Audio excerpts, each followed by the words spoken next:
Entendes o que estás lendo? O podcast que te leva através das páginas da Bíblia, livro por livro, capítulo por capítulo. Uma exposição bíblica emocionante. Aperte os cintos e embarque comigo nesta viagem.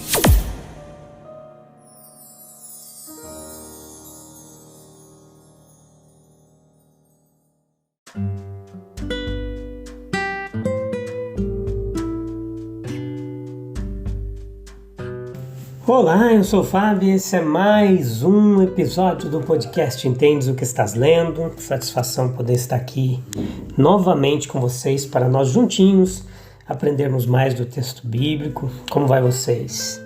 Que bom que vocês estão de volta para a gente continuar aprendendo da palavra de Deus. Hoje, onde nós paramos aqui, Números capítulo 23, a parte 3, último episódio do capítulo 23, episódio de número 554, esta que é a 7ª temporada que a gente está aqui fazendo capítulo por capítulo, um estudo sequencial da Bíblia, uma pregação expositiva.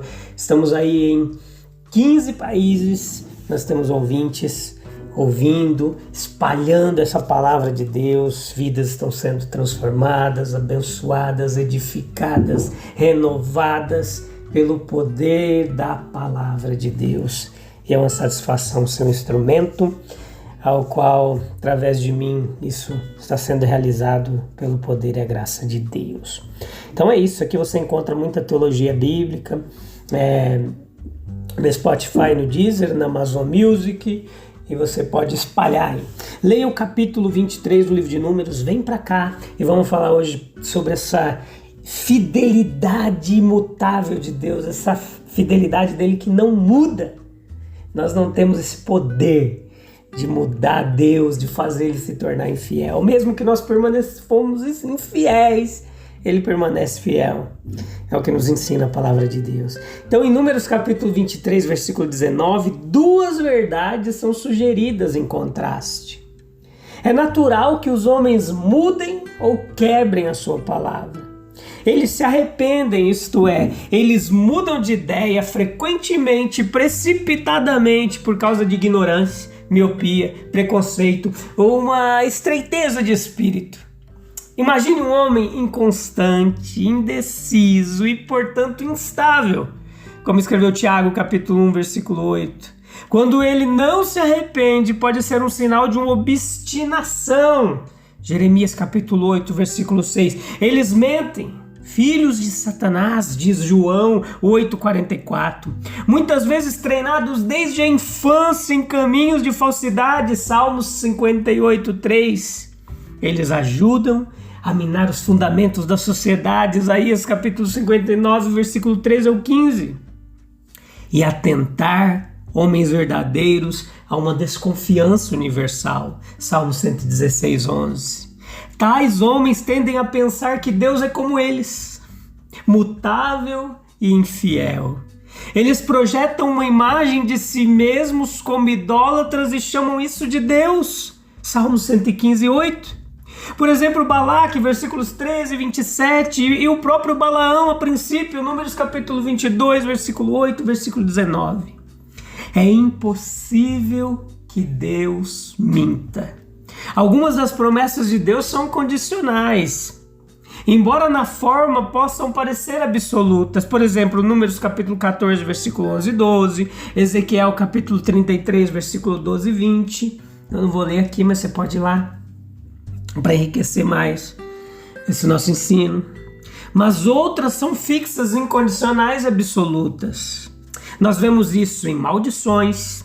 Por exemplo, exclusão dos hebreus de Canaã, perda do reino por Saul, exclusão dos impuros do céu. Portanto, aprenda comigo a loucura daqueles que esperam que Deus mude de ideia, enquanto a ideia deles permanece inalterada, para que Deus possa se arrepender em vez deles mesmos. A gente lembra de Simão, o mago, que desejava escapar da ira de Deus enquanto não dava nenhum indício de abandonar os seus pecados. Atos 8, 24. Nas promessas, por exemplo, para Abraão, Centenas de anos antes, nós podemos rastrear os efeitos da promessa até o último dos profetas do Antigo Testamento, Malaquias 3:6. E o maior dos apóstolos cristãos, Romanos capítulo 11, versículo 28 e 29. As promessas para os fiéis em Cristo, porque com Deus, em Deus, não há variabilidade, não há mudança, etc. E nisso nós temos uma forte consolação e esperança da plenitude da vida eterna, que Deus, Ele não pode mentir. Em Números capítulo 23, versículo 27, até o capítulo 24, versículo 14, a gente tem a terceira profecia de Balaão.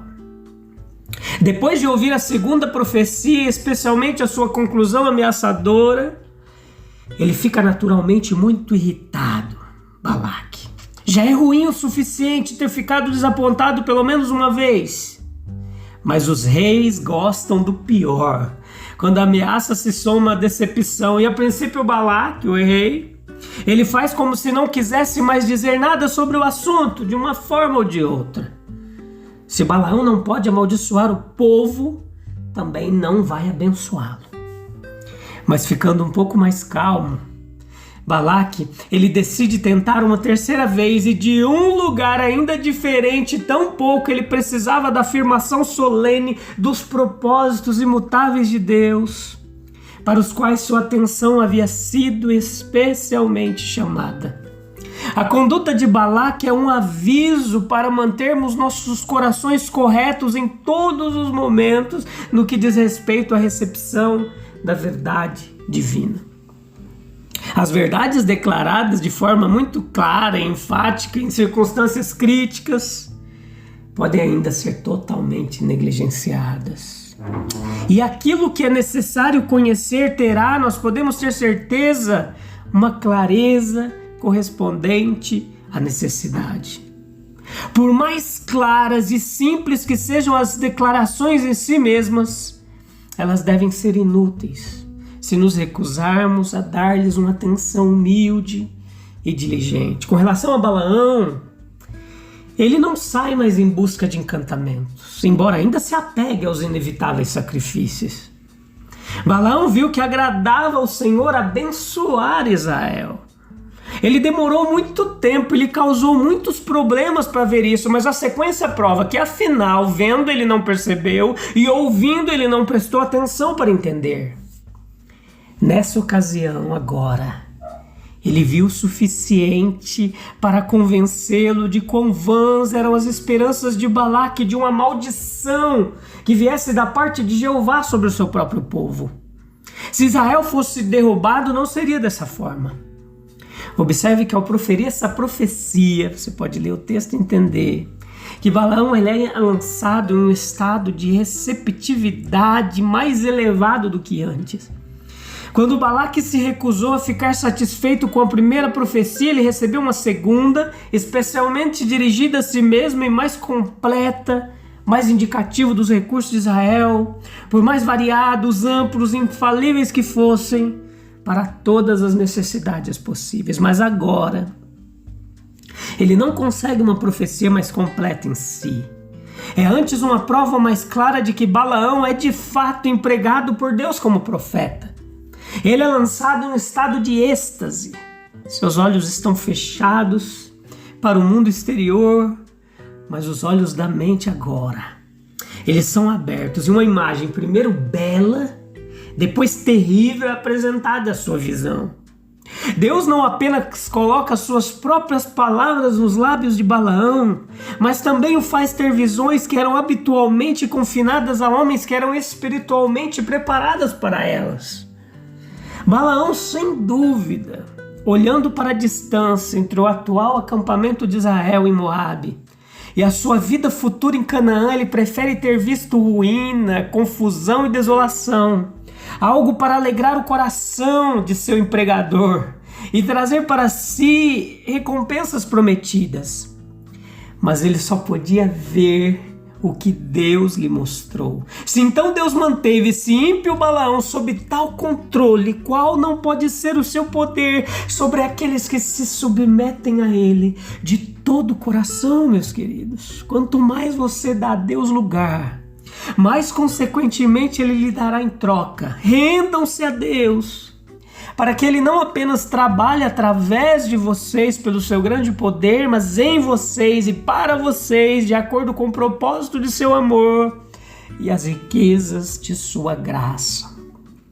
A triste reflexão aqui é que Balaão se permitiu ser uma evidência do poder, mas não da graça. Ele permitiu que as bênçãos de Deus passassem por ele, mas apesar de seu desejo expresso, não fez nenhuma tentativa de guardar as bênçãos para si mesmo. E preste atenção, aqui diante de nós temos duas imagens, uma bela e outra terrível. Imagina a primeira imagem. Um espectador em estado normal, olhando com sua visão natural para o acampamento israelita, vê longas fileiras de tendas dispostas em 4 divisões a uma distância reverente do tabernáculo no meio delas. O povo morava não em palácios imponentes, mas em tendas rústicas, caseiras, e estas, sem dúvida, tristemente castigadas pelo tempo. Mas Balaão, em seu êxtase, quando o Espírito de Deus desceu sobre ele, ele contemplou uma cena mais atraente e inspiradora, que eu quero descrever para você. O que ele contemplou a princípio foram de fato essas fileiras de tendas. Mas como se estivessem se dissolvendo, elas desapareceram diante de seus olhos, e em seu lugar, glória a Deus, ele começa a ver vales, jardins à beira do rio, aloés plantados por Jeová, cedros junto às águas que se estendiam diante dele. Tudo sugere prosperidade, tranquilidade, uma prosperidade tranquila e constante, fecundidade, paz, beleza. Isso é o que Balaão viu. E isso é o que deveria ser a vida interna da Igreja de Cristo, quando o seu povo vive na medida dos seus privilégios. Essa é a diferença entre a aparência externa e a vida e a experiência interior. Justamente naquele momento em que a sorte do cristão parece menos atraente ao olhar casual e não instruído, ela pode ser rica em todos os grandes elementos da bem e verdadeira bem-aventurança. A posição do cristão nesse mundo não é raramente como a do grão dentro da casca. Fora, a casca áspera, às vezes até repulsiva, pouco promissora, mas dentro um caroço precioso, com a promessa e a potência de uma árvore como aquela da qual foi tirada. As coisas que os olhos viram, os ouvidos não ouviram e não subiram ao coração do homem, são as que Deus preparou para os que o amam. Não foi possível a Balaão descrever as abençoadas circunstâncias de Israel numa linguagem direta. Ele teve que recorrer à comparação com certas coisas visíveis, coisas que suscitariam na mente de um morador de Moabe ou Canaã, ou de qualquer lugar próximo, a imagem da mais alta satisfação e sucesso. Agora imagine a segunda imagem. A primeira foto é linda, é muito linda, é o Éden criado no deserto. Mas a segunda é terrível, muito terrível. Mas o que poderia ser esperado? Se Balaque continuasse a desafiar presunçosamente o sagrado e amado povo de Deus, sem se deixar intimidar pelas ameaças que ele já ouviu, então essas ameaças deverão ser repetidas com toda a força, profundidade de expressão que lhes possam ser lançadas. A transição repentina de uma cena tão pacífica e bonita como a anterior aumenta o efeito. E provavelmente foi feito para isso. De um lado está Israel empenhado no cultivo, na horta, o trabalho para o qual o homem foi designado nos primeiros dias da sua inocência, regando suas extensas colheitas, desfrutando de seus aloés perfumados e os cedros de seus campos.